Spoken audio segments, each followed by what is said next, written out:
Okay, so today I want to talk about data visualization. So we talked about visualization before, how visualization is important, and so everyone is talking about visualization because we are visual people, and humans understand visuals much better than numbers. So first of all, it's easier to process and understand data. Sometimes you can find new insights, new information just by using visualization.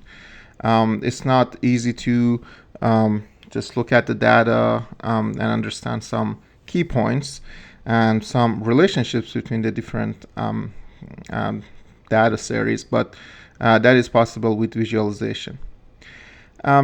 It is often very useful for large data sets with many variables.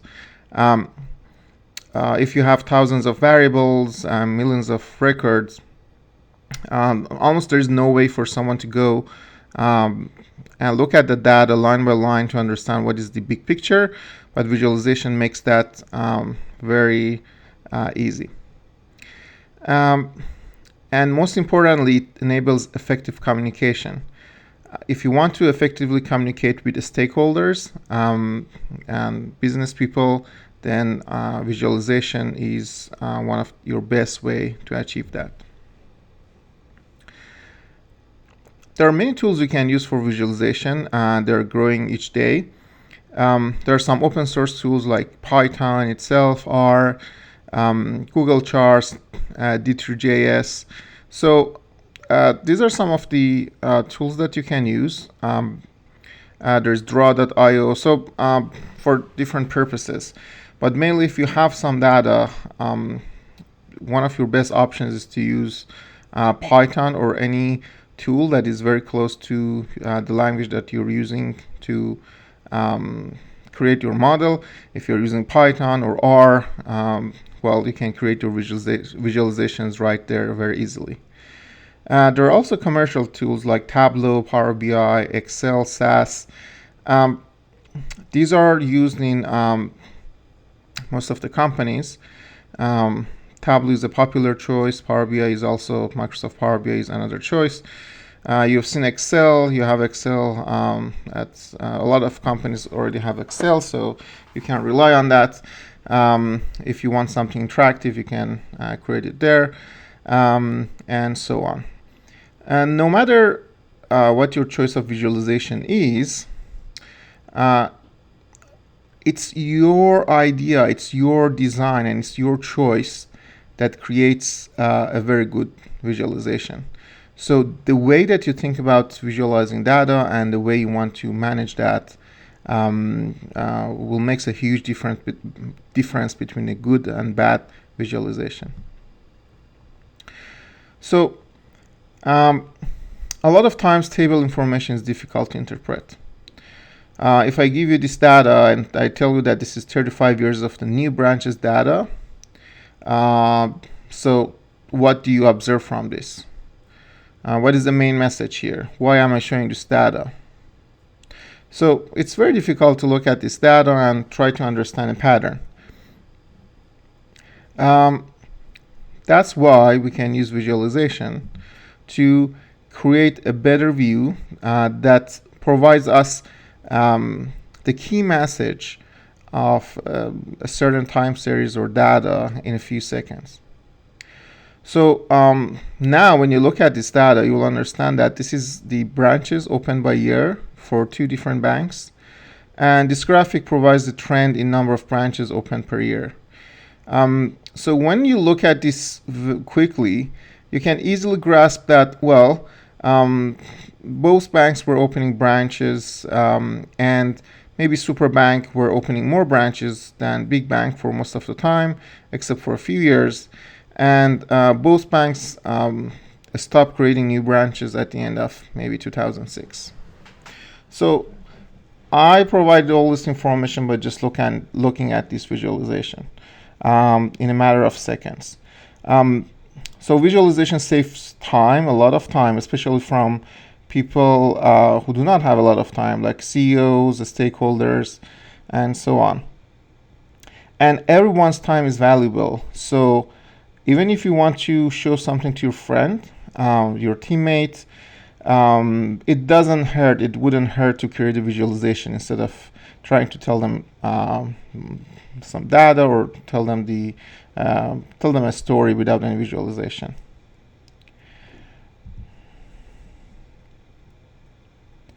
This is another example of how you can use visualization to show data on a map.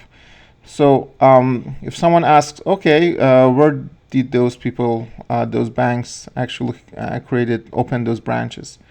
You can easily provide a map and use the coordinates of those branches. And when I look at this, I can quickly understand that Superbank created a lot of banks in the West Coast and some other in the East Coast, maybe in Massachusetts, New Hampshire, and so on. And they were competing in the rest of the maybe USA.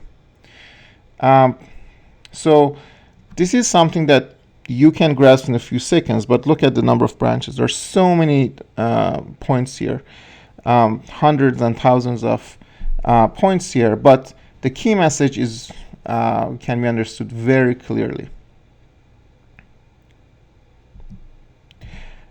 Just one more time, if you want to show time, add time here, you can use animation. So time can be added as a another dimension. So if you create an animation and show how these branches were started and how they changed, you can just create an animation and put each year in maybe one slide. Something to keep in mind is the choice of the color palettes. So in color theory, a color palette is a group of a choice of colors. Some colors match each other better, some colors do not match well, and depending on the choice of color palette, you can create different visualizations. If you want your visualization to look professional and to work based when it is printed, then there are some color palettes that are better than others. For example, Verdis is a fairly new color palette that looks accurate in black and white prints. So both in prints and also black and white in the in like any PDF document, then you can use this, because look at the highest highest values. The highest values in this color palette has more white, is brighter, actually is much brighter than the darker colors. It's not the same with the other color palettes. It is also colorblind friendly, so which is very important. If there are some people who are colorblind, which that's a big group of people, so Verdis has shown to be verifiable, understandable by many of the people with colorblind vision. So and finally, it looks beautiful. It looks great. When you print it, it looks professional, and that is also very important, that it is pleasing to the eyes. Also, when you're when you're choosing your color palettes, try to use the colors that match the human intuition and experience. That involves choosing between light and dark colors for emphasis. If you want to emphasize on something, then you can use some colors more than others. For example, red or green. There are colors that humans have experienced that maybe green is a safer color, is a better color. Red might be something different. And some of these choices and understandings involve how human beings perceive color. Also, you should consider the iterative nature of building visualizations. When you want to visualize something, try to tell a story. Try to start with what was there at the start. So, for example, here there has been some existing loyalty scoring models that you can start with by visualizing that. And you could also show the step of a pre-processing that you've performed. You created the log of that data, and also finally you could say that, okay, we've got a new loyalty scoring model that looks like this, and it looks better than the previous scoring models. So it is very easy to tell this story. People know why you have created that. So there's a great book in visualization, and that book actually talks about the fact that one of the main key points of visualization is comparison. So you need to make sure to create your visualization in a way that helps you show a comparison. So this is a book by Edward R. Tufte. The visual display of quantitative information. So this book has a lot of very popular actual illustrations, and this has been cited with many people. It's a very famous book, so if you're interested in visualization, I strongly encourage you to take a look at this book. There are a lot of good examples there that you could use. What are the best and worst graphics that you could actually deal with. So in general, if you want to present some pricing results to the sponsor, make sure that you, like anything, you want to provide anything. An example of that is creating visualizations and thinking about what are the main key points that you want to provide to your clients. So when you create your visualizations, try to provide key messages that you want to your stakeholders to understand.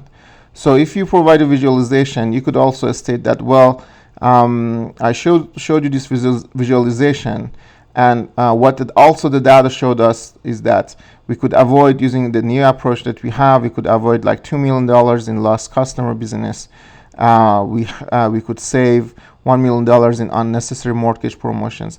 And all of this should show in your data. So in your visualization, everything this decreases should be shown in your visualization as well.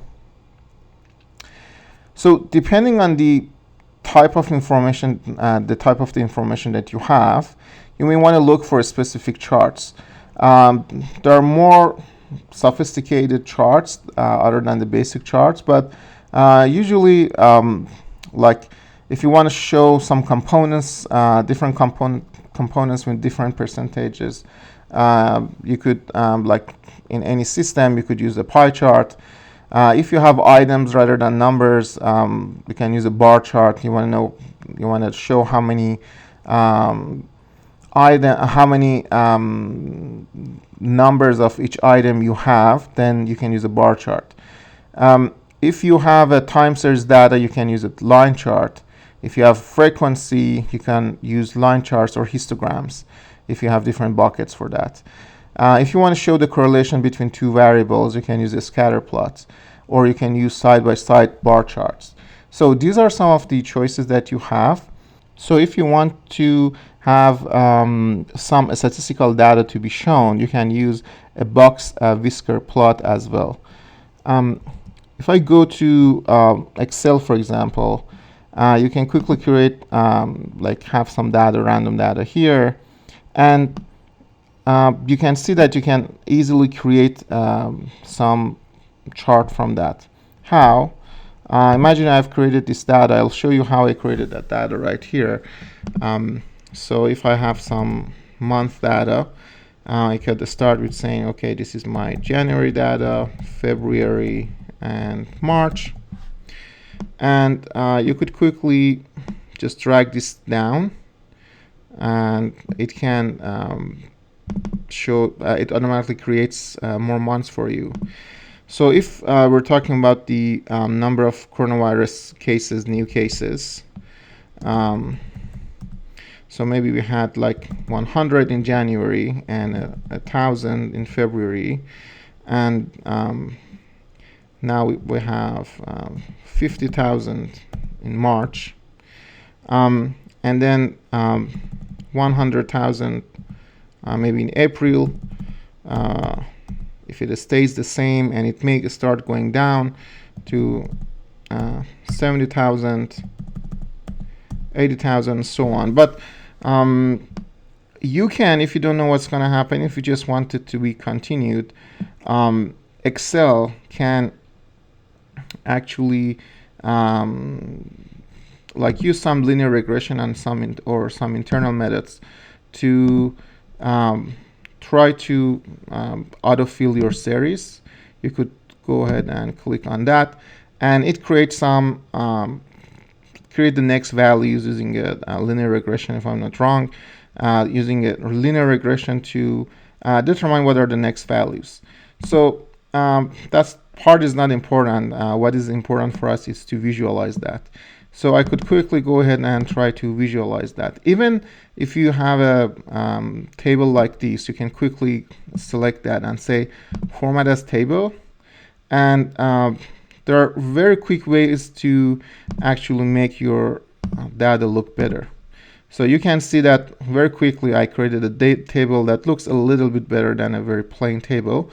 Again, depending on where you're going to use it. Sometimes it's better, sometimes, usually, most of the times, if you have a very clean version, maybe something like this, or something that is easy to work with, this is going to be very easy for people to find out different numbers there. So if I want to do some visualization, I could select my table and go to insert and click on the recommended charts. I'm not going to tell you to use Excel. I'm just going to tell you how you can create very different charts easily, or at least have an idea of how what type of charts you can create and how it looks like. So when I use that recommended charts, it's showing me a line chart that clearly shows me the growth, the decline and growth. Also, there are these new cases that you could use that. Well, a pie chart is not a good idea here. It's not going to show me much. Again, these are not really great charts. So when you go here and click on the all charts, there are a bunch of different charts that you could use. Not all of them are useful. So depending on the data, you might have different kind of charts useful for you. So something that you could use, the box and whisker plot. So this doesn't work for two, kind of like something with a label.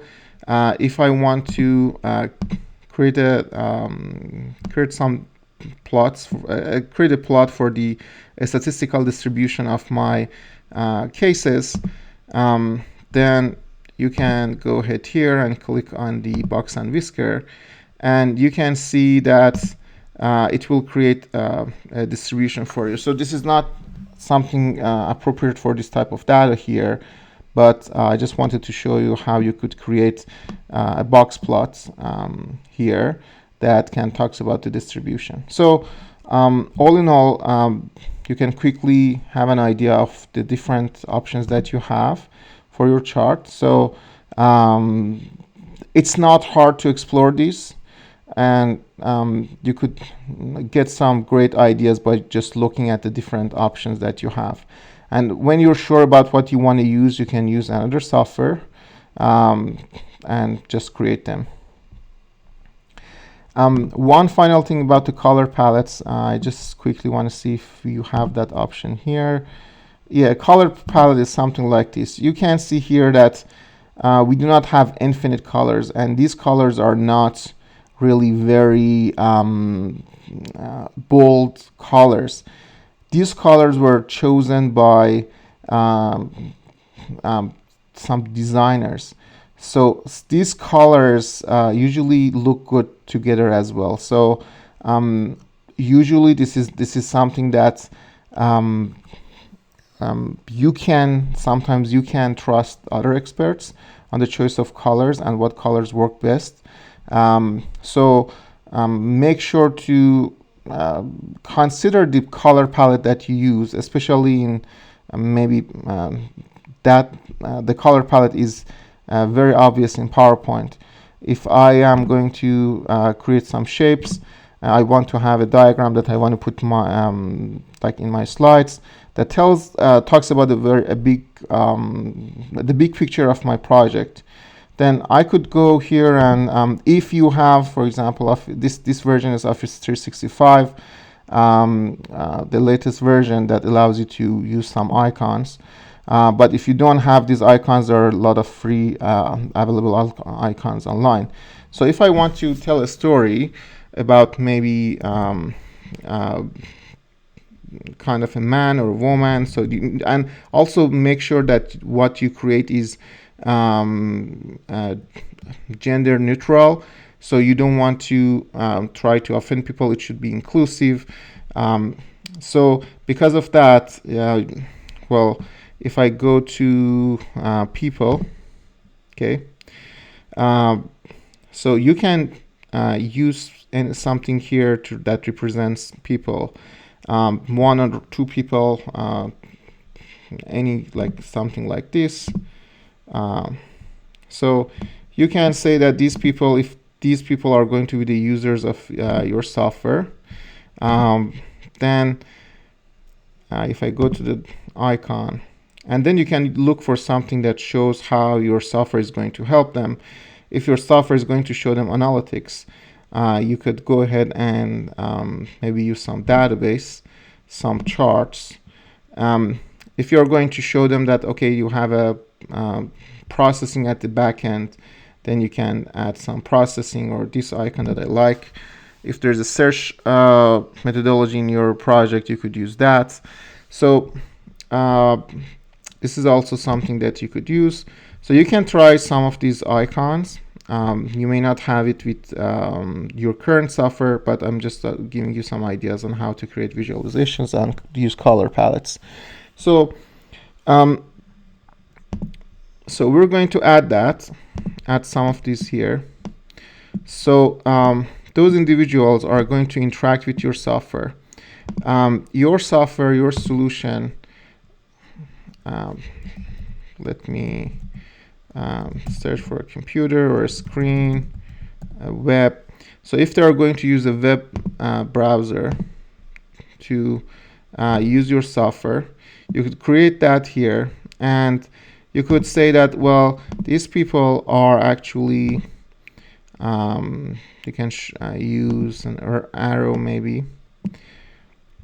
So when you create an arrow, you can see that you can again choose some color for your one of these colors for your arrow if you want it to be maybe bigger or smaller.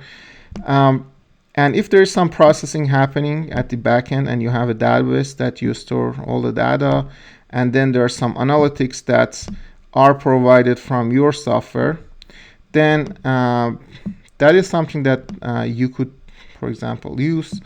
So I showed like this. So that data is going there. Then this data is going maybe there to your analytics part. Usually you need to spend a good amount of time on these. And then there are some charts that are created, some visualization, and some trends. Then this is something that maybe some stakeholders, if you want to show how these people are going to work that, I don't know if is there a manager here, or maybe if I go to the people again, you want to show that someone is going to use that. I don't know if that is someone formal or something like that. Someone, yeah, maybe a CEO who talks a lot. So you can show that person could then see those visualizations through maybe this new web interface, right? So this may not be data visualization, but this is a very important part of your kind of storytelling for your presentation. So now when I'm looking at it, well, it's hard to like understand the story, but if there's some good points, there are new things that are happening. I don't see, for example, here I don't see any comparison, right? There's nothing that is going to help me. First of all, I remove that redundancy. Maybe that is also some redundancy, right? If you don't really need something, just try to make it cleaner. Maybe I do not need these arrows here, right? There's some processing happening.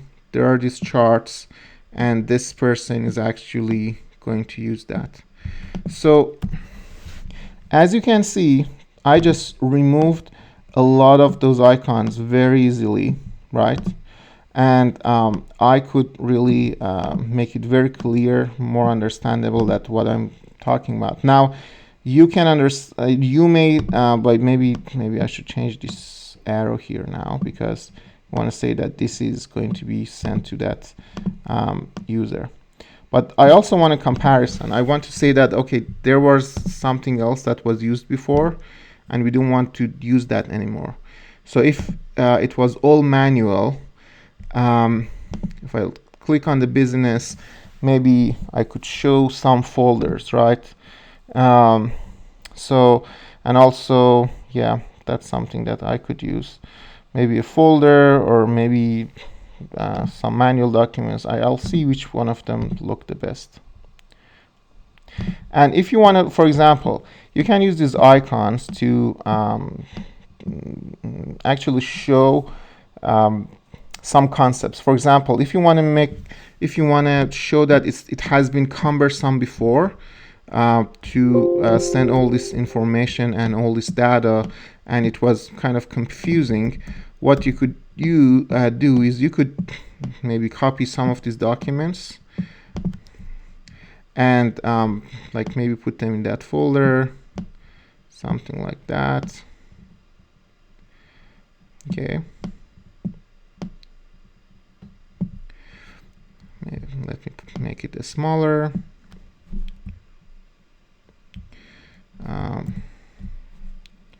Okay. So try to make those smaller so they could fit. Okay. So you can see that I could use maybe some of these folders, this data, and to show the fact that previously it has been very cumbersome to maybe share all this information, right? And previously this has been the process. Okay. This has been the old process, and this is going to be the new process that we are going to propose. So if I want to show something like this, then I need to create use colors in a way that can convey that information. So if this is not a good thing, okay, I could go ahead to the graphics format and choose maybe something that has a negative kind of touch to it. Maybe orange or yellow. Orange seems better for me. It seems a little bit difficult. I also changed that arrow to show that fact.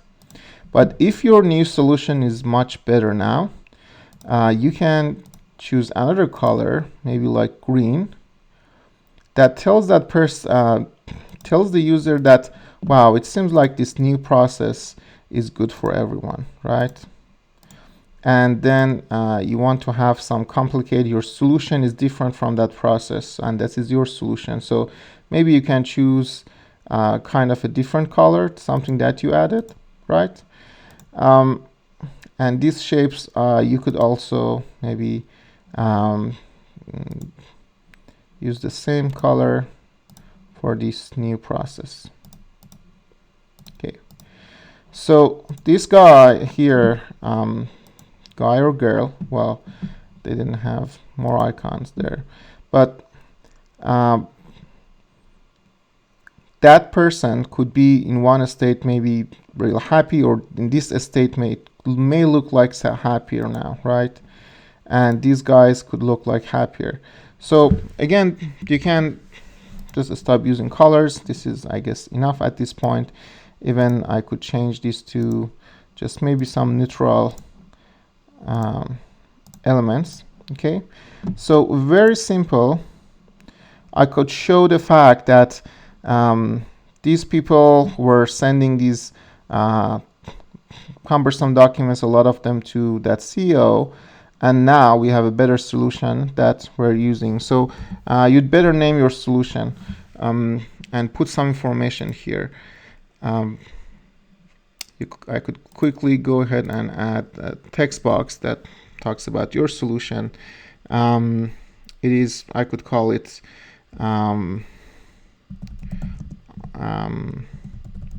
remote working or remote classroom, something like that. So remote processing, something like that. Okay, and this is the, which is not that important, this is the current processing or on-premise processing. So you want to quickly, like maybe even sometimes you could make it smaller because you don't want people, you don't want to talk about the past, you want to talk about the future. This is the future, this is your solution. So also I could maybe bring it here. I don't know, again, I'm not an artist, I'm just trying to create something with the best of my knowledge. So what is important here is that if you take a look at these colors do look good together. It's not something, they're not very light or dark, they're not very harsh, they're very subtle colors. And you know, we have over 16 million different colors, and these are some of them, and they were chosen by some people who are experts at this. Something that is very important is that I chose the tone of these colors. I didn't care about the fact that well, that's a green, I don't have a red, right? Something that you could do is that after you've started, you designed, you created everything, you could go to design, for example, and you can see that I can quickly, if you look at these, I can quickly change the variance of my color and change the palettes. So these colors, there are so many sets of different colors. If I bring that here, let me show that for you and bring it here. So if I go to, for example, the design, maybe look at the colors, you can see that I can change the palette very easily. But what is important is that please try to choose a palette. Try to use a palette.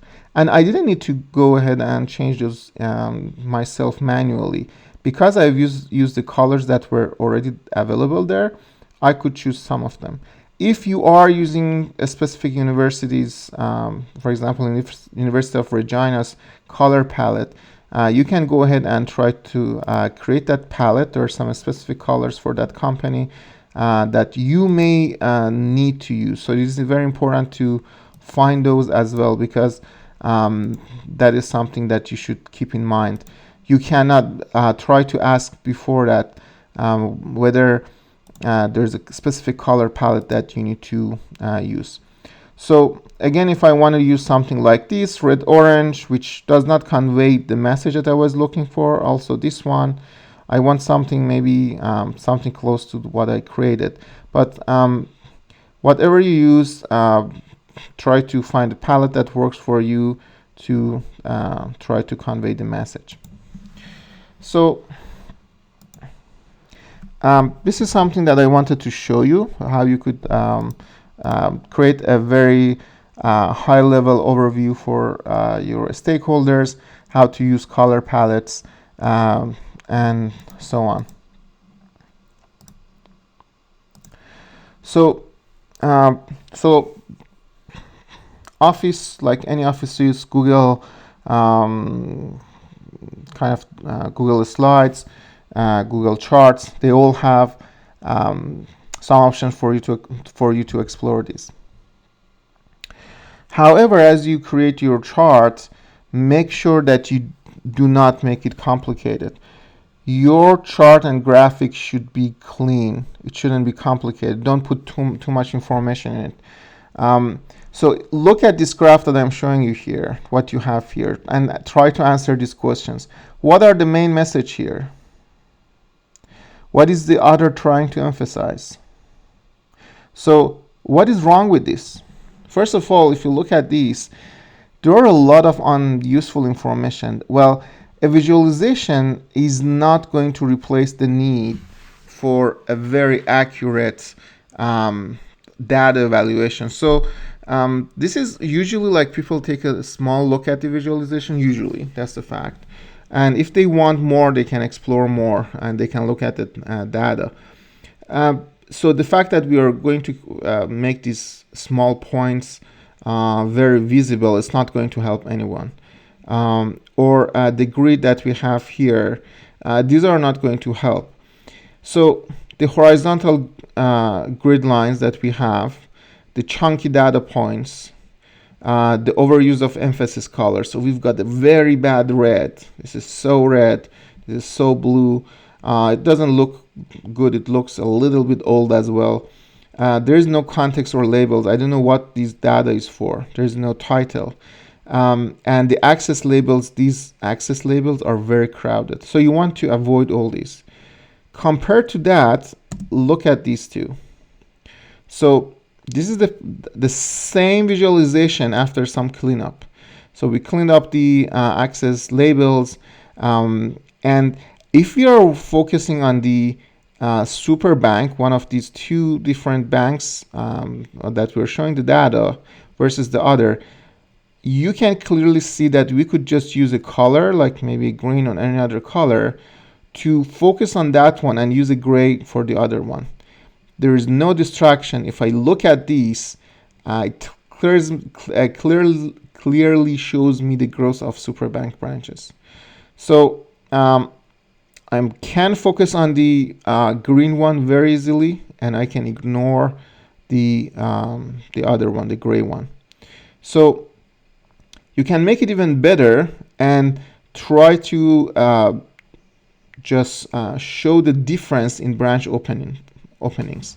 So when I look at this, I could clearly see that the number of branch openings for Superbank versus Big Bank has always been more than the other bank, and only from a few years between 1992 to maybe 2000 or something like that, the Big Bank had more branches opening. So you can clearly see this visualization in one line. I can tell a lot of stories. If I'm going to compare them, or if my focus is on the growth of Superbank, then this is how I could show that. Very clean, very nice and understandable. And then compared with this one, which is not clear what it is about. This is another example. If you want to, again, compare the grand total and two different ones. Again, what is the main message here? So again, what is the author trying to emphasize? You need to think a lot before you create a visual. So make sure you think about it, how you want to visualize it, create a draft, sketch it up, and think about what you're going to create. What is it that you want to say? What is the message? What is the key message that you want to say to your actual readers? So here again, the vertical grid lines, overuse of emphasis color, which is again all red and blue and green, all of them just beside each other. It's not easy to understand what's happening here. Which one should I use? Which one should I focus on?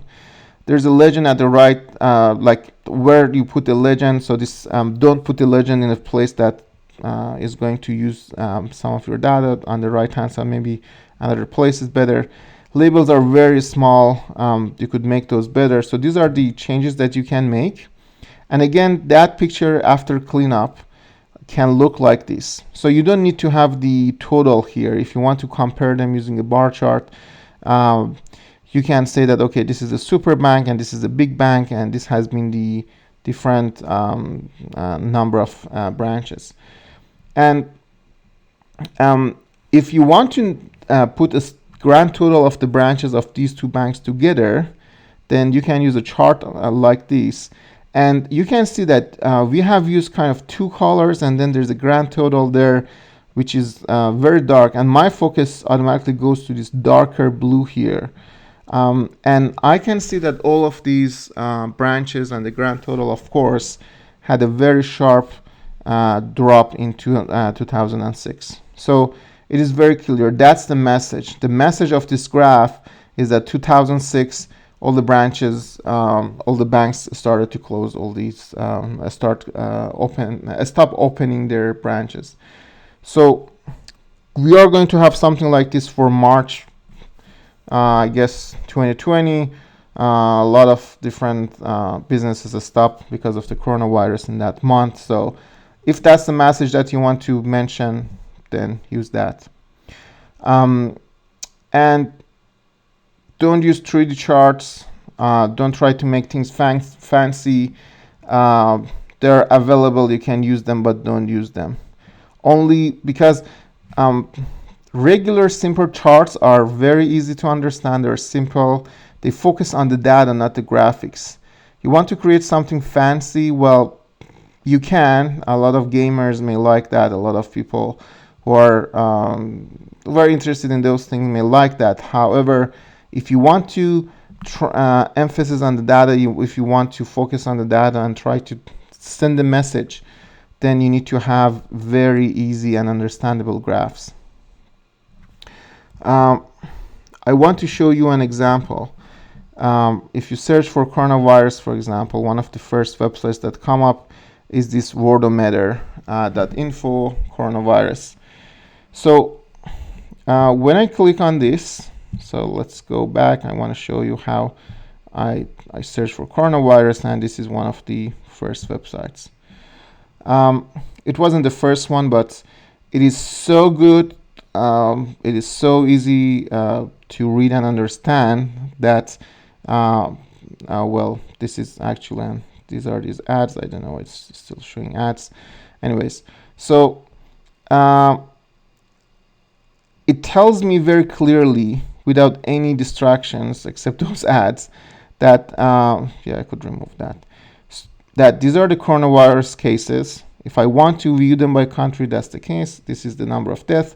And you see there is no emphasis color, very neutral. The recovered are important. They didn't make the death red. They don't want you to fear. And with those, it says, well, these are these cases, but a lot of people recovered. So I can see that hope message here instead of fear, right? And when I go back, now I have more information if I'm interested. A lot of people stop here. Okay, how many we have, how many recovered, okay, that's it. If you want to learn more, these are the active cases.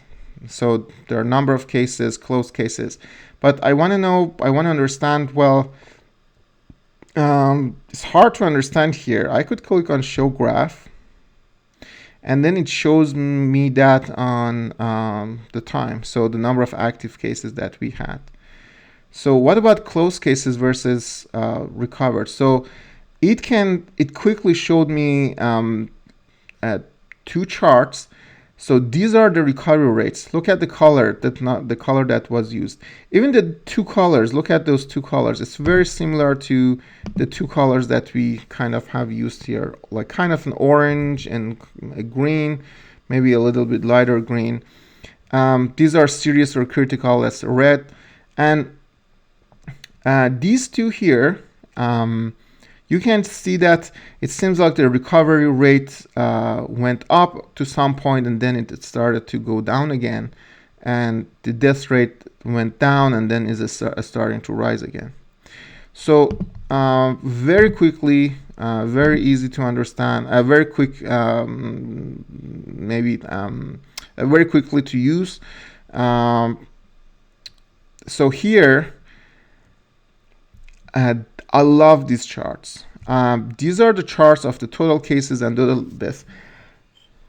Very clean, very few grid lines. I can't say how good these graphs are. The message is not good, but the message is very clear. Look at how fast coronavirus is growing. And when I just move my mouse here, I could see that, well, in March 27, there was the 600 cases. Now in March 29th, there are 700. And I could quickly see that growth. The number of deaths, unfortunately, again, rose very quickly. So when you show this to people, they will understand why this is exponential. But some people say, well, it looks like exponential, but it may not be. Log of data is so important that they have it here for you. And when you even look at the data, look at the log. Log is, again, it just shows the trend, but even the log of the number of cases and the log of the total deaths is rising, and that is very, very concerning, because this is a very exponential growth. You can cancel out exponentiation by using logarithm. When the logarithm itself is growing, well, that's a problem. So that's maybe something that when you show people and say, okay, this is what is happening, we want to flatten some kind of curve to kind of make it a stop, but to keep it at around it, like maybe a certain amount. But well, it's not like that right now. Hope things get better, but the purpose is that clean visualizations are very important.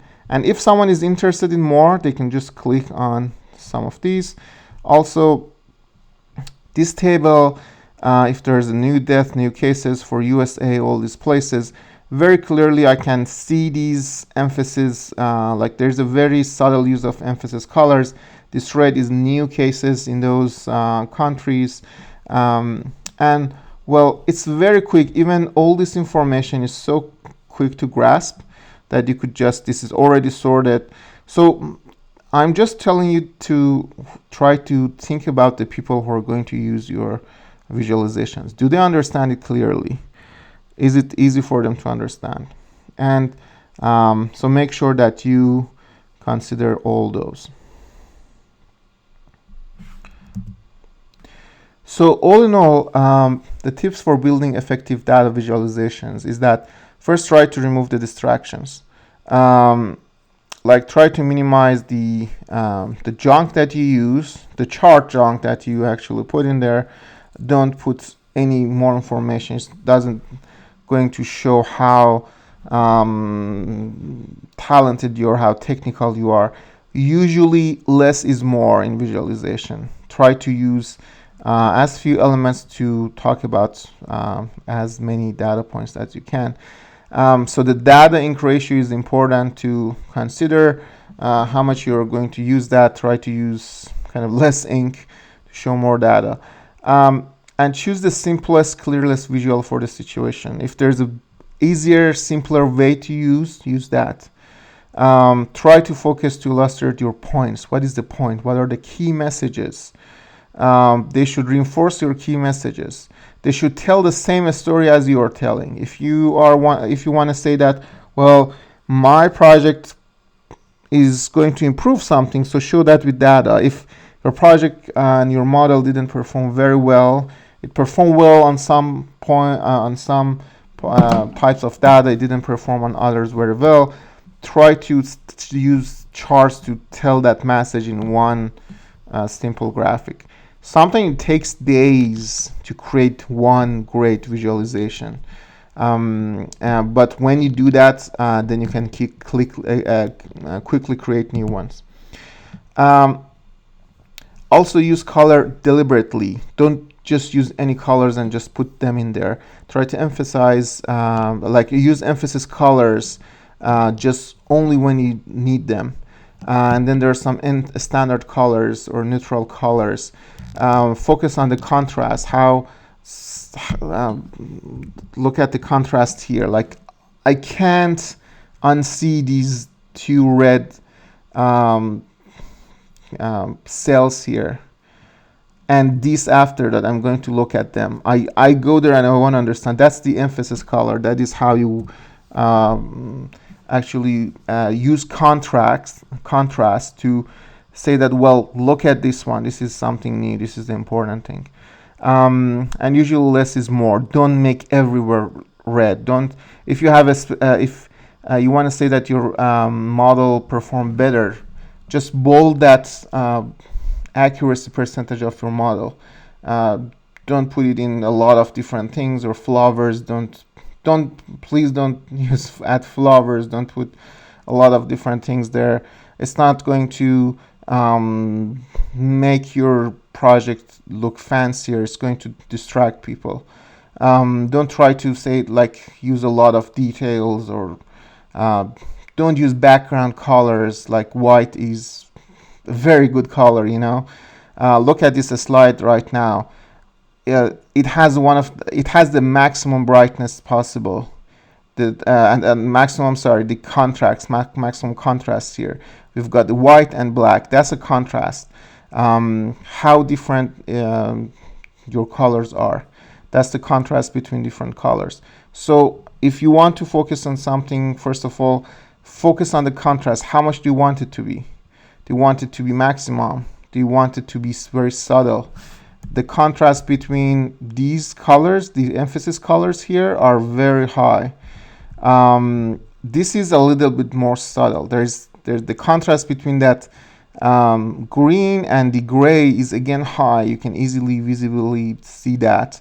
However, in total, it's a very subtle graphic. Here, the contrasts are, it's so bad. Like the colors, the choice of colors, both of them, the use of emphasis colors, overuse of that. So again, remember to do that, and make sure that you have consistent labels, scales, and axes in all your visualizations, and they have the same size. And you can also use logs versus raw values, logarithms of data, the same way that I just showed you. So use logarithms versus raw values to show the differences, because these sometimes it is easier to, like in this case that we have, it's very hard to understand what's happening in this data on the left hand side, but it is much easier to see that, well, it seems like we have a kind of a distribution here, but what is the distribution here? You know, this looks better, and this looks more like maybe a random distribution, you know. So this is going to tell us something that is more normal, more expected.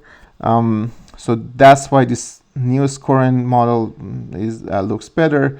Most people have a scoring like new score of 2, you know, and then some people, a few of them have 3.5, a few of them have 0.5.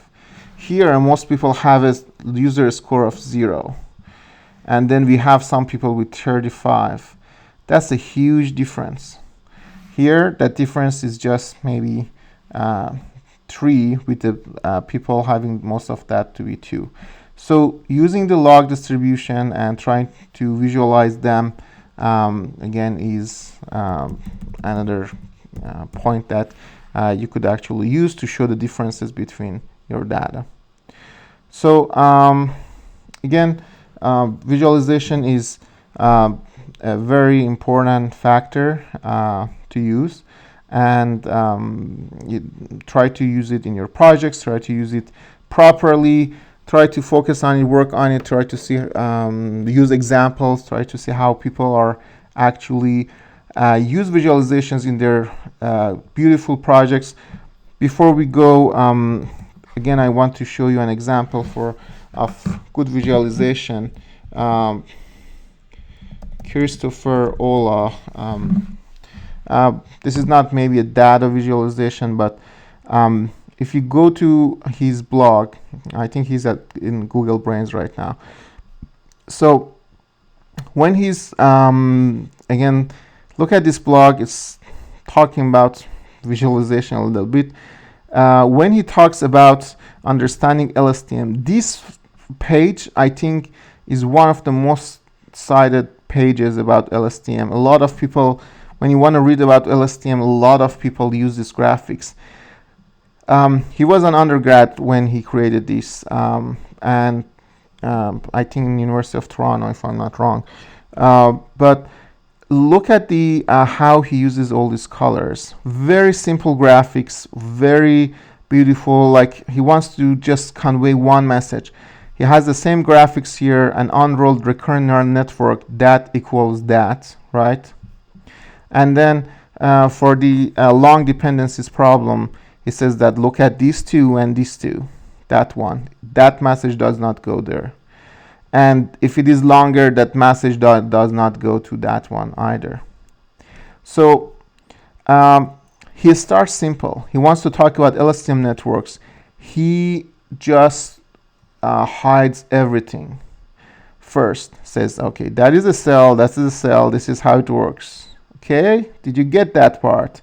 Now this is what is inside it. And look at how consistent and these two are. Look at the continuity. That is one graphics, this is another graphics, very similar to that. That's the next step. And you know, we want to know what's happening there. There's a guide here. So again, the colors are not red, blue, blue. And again, look at these colors. That yellow, that green, that kind of that bluish, these colors work well together compared to some of your other colors. So again, if you want to show something or you want to tell a story using, maybe you want to tell a story by data, or you want to make something simple for people, try to make sure to use visualizations very properly. Okay. Thank you very much.